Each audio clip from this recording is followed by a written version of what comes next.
اس سے تو خاموشی بہتر ہے کہ کسی کو دل کی بات کہہ کر پھر سے کہا جائے کہ کسی سے نہ کہنا۔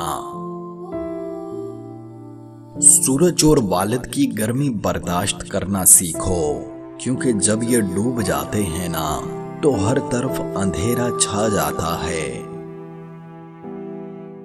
ہم محبت کرنے والے بھی بڑے عجیب ہوتے ہیں۔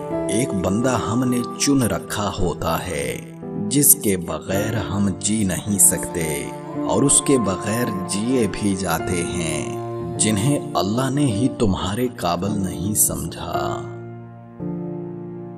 کبھی کسی کو نیچی نظر سے مت دیکھو، کیونکہ تمہاری جو خواہشات ہیں یہ تمہاری قابلیت نہیں، بلکہ ایسا ہے کہ تم پر اللہ کا کرم ہے۔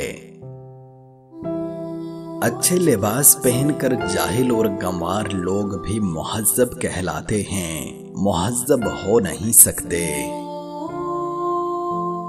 حکیم لقمان نے اپنے بیٹے کو نصیحت کی کہ بیٹا 4 جگہوں پر چیزوں کو کنٹرول میں رکھنا۔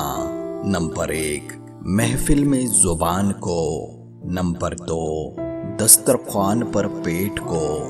نمبر 3، پرائے گھر میں آنکھ کو۔ نمبر 4، نماز میں دل کو۔